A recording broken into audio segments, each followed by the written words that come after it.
Nesse vídeo falaremos sobre a que se tornou polêmica reforma tributária, talvez uma das determinações mais importantes dos últimos anos para a economia do nosso país, que vai influenciar diretamente o seu futuro. Vou trazer aqui alguns dos principais pontos, como isso afeta a sua vida, os impactos na economia e a minha opinião como investidor. E vamos tentar deixar de lado um pouco o fanatismo político nesse vídeo. Tente conceber um pouco as opiniões sem vincular pelo lado A ou B. Sejamos abertos e educados, já que vamos falar de economia e investimentos de verdade aqui. E fica até o final para entender. Hoje em dia, todo mundo está tão acostumado a ver vídeos curtos e ficar pulando de vídeo em vídeo que mal consegue parar para ver 15, 20 minutos de um vídeo, de um conteúdo muito importante, muito relevante para sua vida, sem ficar entediado e imperativo. Por isso, eu gosto da ideia de termos algo diferente aqui no canal. Então vamos começar.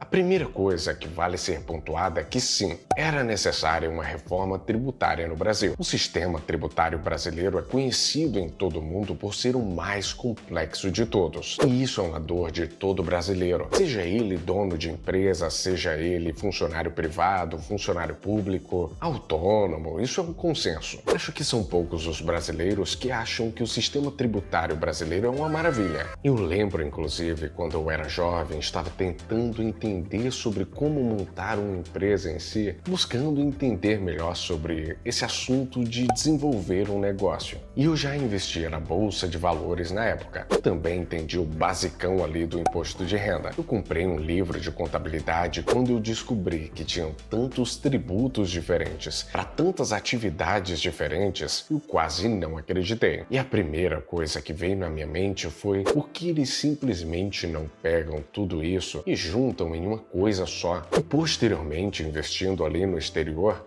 eu descobri que o problema, na verdade, era no Brasil, porque em vários outros países já era assim. Era o Brasil que era um país fora da curva em ser absolutamente incompetente em simplificação tributária. No entanto, como eu disse, a discussão aqui não é se era necessária uma reforma no Brasil, mas se essa reforma em si, da forma que está, é boa ou não para o Brasil. Começaremos entendendo o lado mais básico da coisa. A ideia da reforma tributária é simplificar os impostos no Brasil. Assim foi determinada a conversão e criação do IVA dual, que na prática serão dois impostos que incorporarão vários outros impostos. Os tributos federais PIS, COFINS e IPI se tornarão o CBS, Contribuição sobre Bens e Serviços, e o tributo estadual ICMS e tributo municipal ISS se tornarão o IBS, que é o Imposto sobre Bens e Serviços. A forma de tributar, que antes era na origem, agora passa a ser no destino. E isso é bom porque, de certa forma, diminui a guerra fiscal entre os estados. Por exemplo, um governador de determinado estado gostaria de incentivar, dar um benefício fiscal para um setor específico, por exemplo, de construção civil, e há uma determinação de que aquele setor passaria a pagar mais impostos a partir de 10 anos, por exemplo. E isso acabava criando uma competição entre os estados. E agora que vai ser sobre o destino, o que mais vai importar é onde está a maior massa consumidora daquele serviço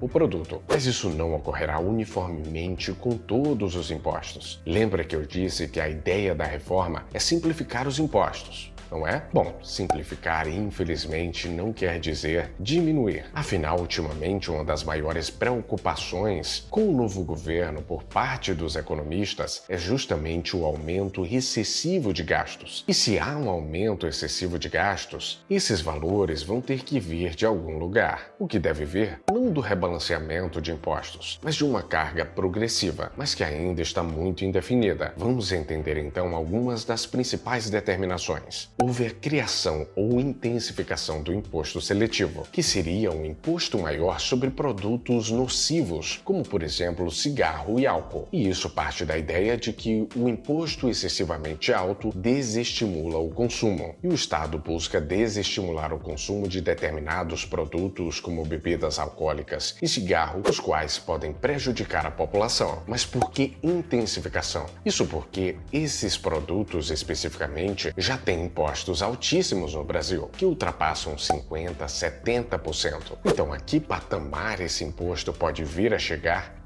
Não sabemos. Todos os medicamentos terão 50% menos impostos. E remédios específicos, como para tratamento de cânceres e outras doenças, terão seus impostos totalmente zerados. O que eu acho uma ótima notícia, já que o Brasil é um dos países que mais cobra impostos sobre medicamentos no mundo. O que, se a gente parar para pensar, é contraditório quanto à ideia de ser um país que preza pela saúde dos seus cidadãos. E eu nem vou entrar aqui no mérito de que todos nós já pagamos pelo SUS, por exemplo, e quando evoluímos financeiramente e não queremos depender do Sistema Único de Saúde, já que devido aos desvios excessivos de dinheiro que deveria ir para a população, acaba ocorrendo de, em algumas regiões, o SUS estar precário, com hospitais superlotados e problemas de atendimento, e se você trabalhou, evoluiu financeiramente, buscou crescer na vida e não quer depender unicamente do SUS e busca sim um plano de saúde privado, mesmo continuando a pagar o SUS, sobre o seu plano de saúde privado, que seria uma outra alternativa para você ter a sua saúde garantida, você vai pagar indiretamente uma grande parcela de imposto. E isso, na minha opinião, faz muito pouco sentido. Mas fico bem feliz em ver a redução dos impostos sobre os medicamentos. Setores como educação, saúde e segurança estão como foco para a redução dos impostos, mas ainda não foram definidas as alíquotas. 34 itens de cesta básica terão um imposto zerado, se aprovados pelo Ministério da Fazenda, o que é outra parte boa. Afinal, se o dever do Estado é cuidar do seu povo e minimamente agir ativamente na redução de pobreza do país, seria uma hipocrisia ter pessoas que estão passando fome nesse mesmo país enquanto pagam 20 e 30% de imposto sobre esses alimentos. É de fato uma boa medida. Eu fico me perguntando por que isso não foi feito há décadas atrás no Brasil. Lanchas, jatinhos e jet skis também passaram a pagar IPVA, assim como veículos terrestres. Isso também entra no escopo de aumentar os impostos para quem tem mais dinheiro. E também haverá o IPVA ecológico, em que veículos com menos impacto ambiental pagarão menos impostos, como por exemplo veículos elétricos. E veículos que causam mais impacto, que consomem muita gasolina, pagarão mais impostos. E como eu já observei algumas vezes aqui no vídeo, a ideia da reforma é basicamente rebalancear esses impostos, o que pode ser bom ou não a partir das determinações futuras e ajustes que forem feitos ainda na mesma reforma. E como você viu nesse rebalanceamento, se alguns setores terão menos impostos, outros terão que ter mais. E aqui entra a parte um pouco mais complicada dessa reforma. A reforma tributária propõe uma alíquota única de 25%, beneficiando a indústria, mas encarecendo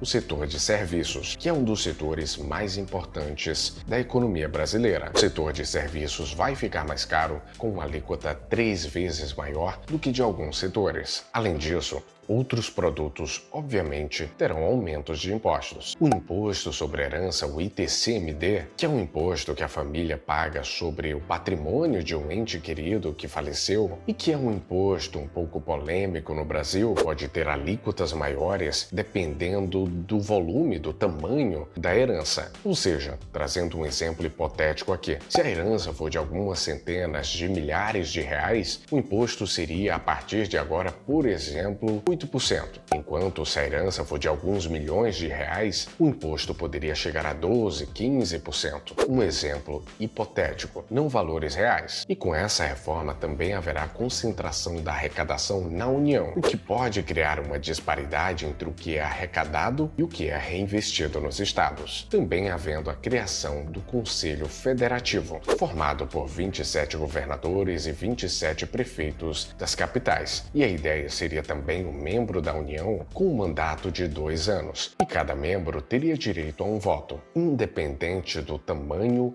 ou da arrecadação do seu ente federado, tendo o objetivo de ditar as normas de gestão dos tributos, que teriam que ser aplicadas igualmente entre todos os estados e municípios. Quanto ao IPTU, o prefeito poderá determinar o IPTU e mudá-lo a partir de um decreto, de forma, entre aspas, facilitada, o que pode vir a se tornar um problema, já que se um prefeito quiser aumentar o tributo, poderia fazer isso sem muitos problemas por meio dessa via. E tirando as conclusões finais, vale ser observado que essa reforma provavelmente ainda vai passar por várias mudanças e definições até ir para o Senado, e por isso muito ainda segue indefinido. Pode ver inclusive que várias alíquotas ainda não foram determinadas, e por isso é tão difícil prever os impactos dessa reforma de forma mais consolidada. Na minha visão como investidor, empresário e alguém que estudou e trabalha com economia diariamente, Tudo isso? acho que, como eu disse, uma reforma de fato era necessária no Brasil. O Brasil é um país em que muitas empresas gastam só para calcular os impostos quase tanto quanto gastam com os próprios impostos. Tamanha a complexidade do sistema tributário brasileiro. A ideia do IVA ou IVA já é usada em diversos países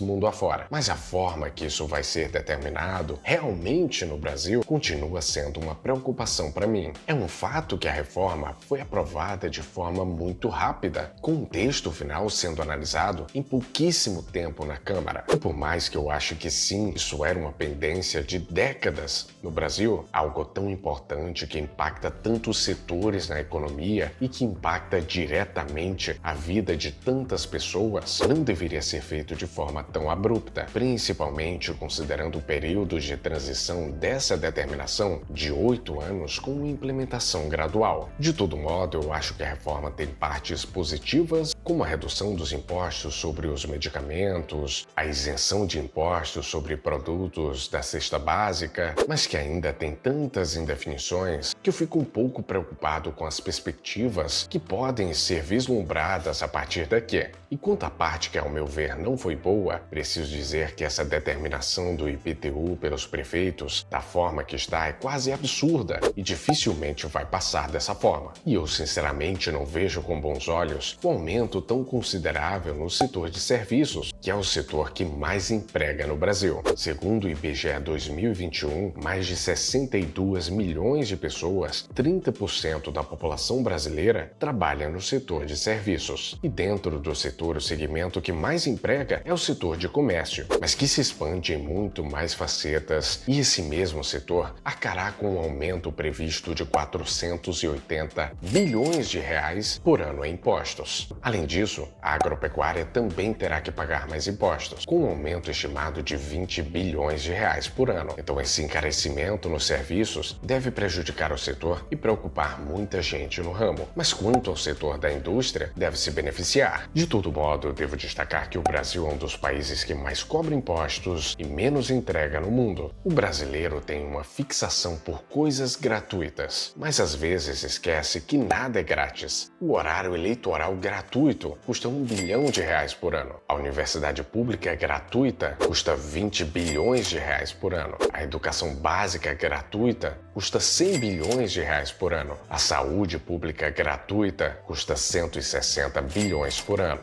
Nada disso é grátis. No fim, todos nós pagamos por isso. Então eu deixo aqui a minha observação de sempre. Pagamos impostos sobre nossa renda, pagamos impostos sobre o que consumimos, pagamos impostos sobre os bens que possuímos, após já termos pagado imposto para comprar com o nosso dinheiro que já foi tributado. Pagamos impostos sobre o valor que ganhamos com os investimentos, após termos conseguido fazer sobrar dinheiro depois de tantos impostos e investimos em empresas que já pagam impostos. E por fim, após uma vida pagando impostos, pagamos imposto sobre o que sobra após a nossa morte, para passar para a nossa família, que vai continuar a pagar imposto sobre esse dinheiro? A pergunta que faço é: será que no Brasil, a forma que temos vivido em relação a todos esses impostos, temos recebido verdadeiramente isso de volta? Bom, eu deixo aqui essa reflexão já que o assunto é impostos e encerramos aqui esse vídeo. Deixa aqui embaixo nos comentários as suas perspectivas sobre a reforma tributária e os impostos no Brasil de forma geral. Curte o vídeo e se inscreve no canal que assim eu sei se eu devo continuar ou não a fazer esses vídeos e se isso está te ajudando. E nos vemos